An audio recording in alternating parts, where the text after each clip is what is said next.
Это канал «Давай запишем», с вами Александр. Здравствуйте. Друзья, сегодня мы будем знакомиться с новинкой от компании Lewitt. Встречаем студийный конденсаторный микрофон LCT441 Flex. Начинаем.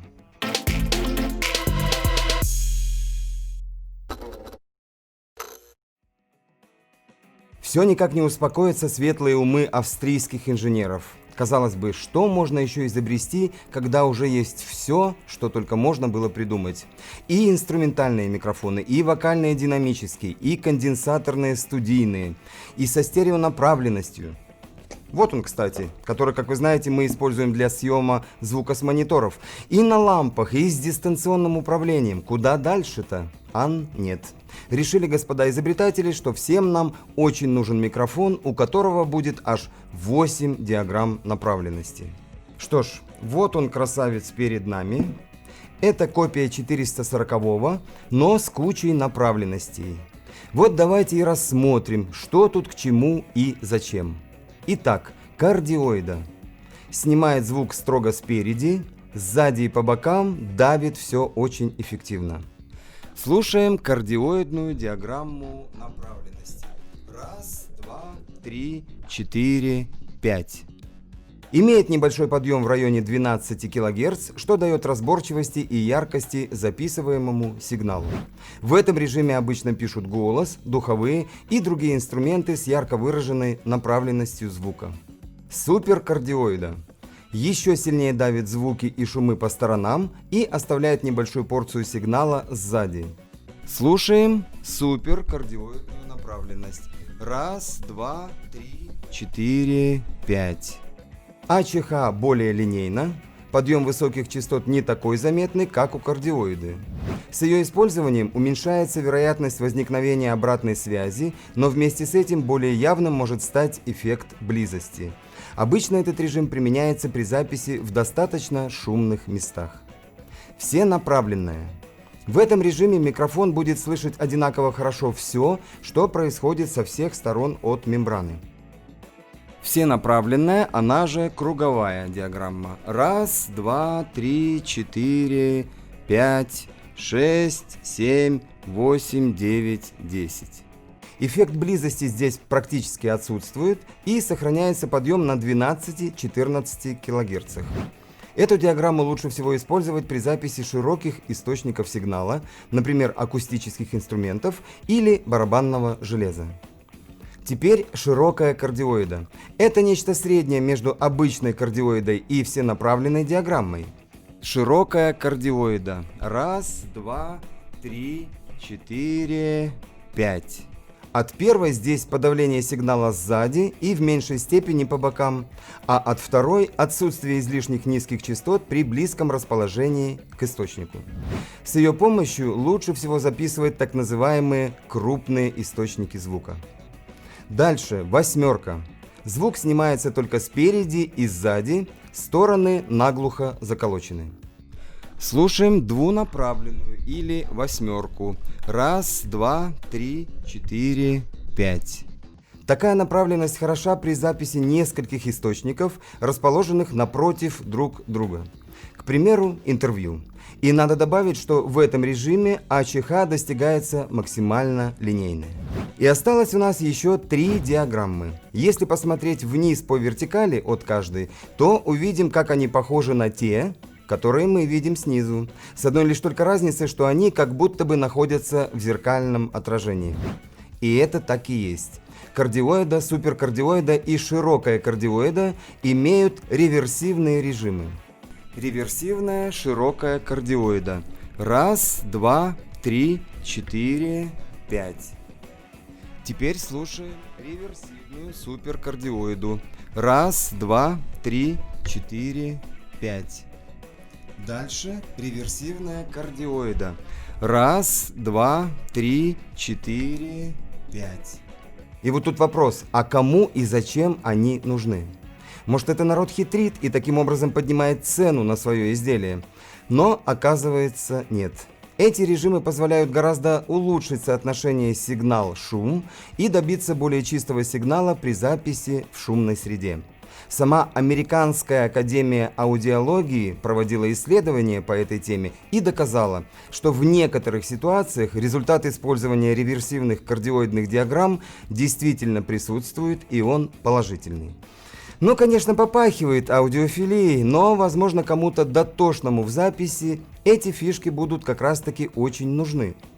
Преимущество этих наворотов в том, что если надо снять противоположную сторону, ничего не переставляем, ничего не меняем, нажимаем кнопку и пишем. Вместе с этим представить себе, что такой микрофон нам может понадобиться в домашних условиях, да еще и в подготовленной комнате, это маловероятно.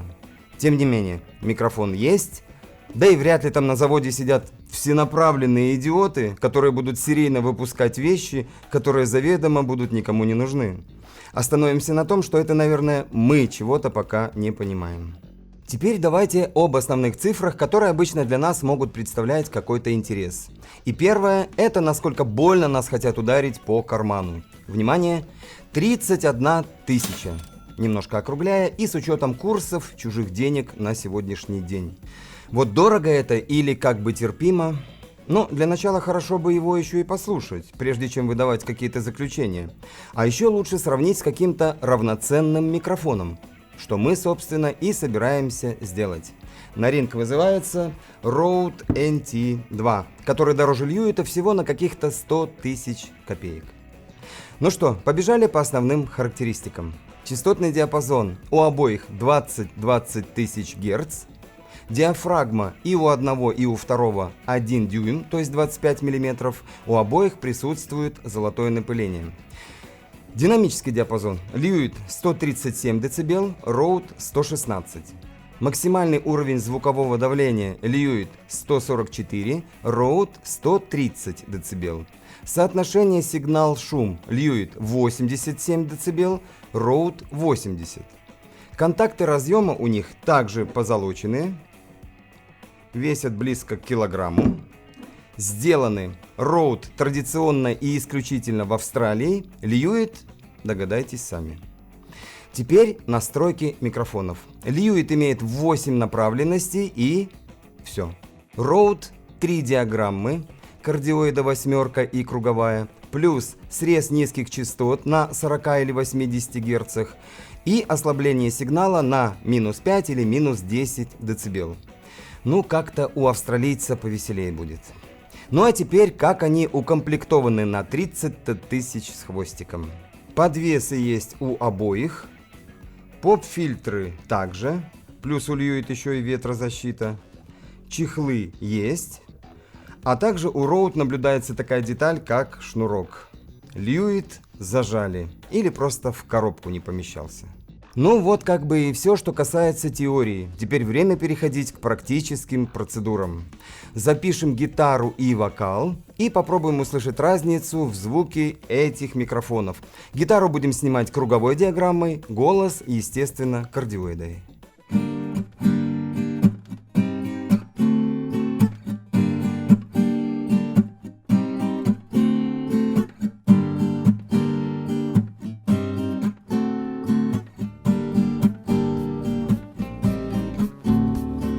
Ветер жил на белом свете, жил себе дожил, гонял по небу облака.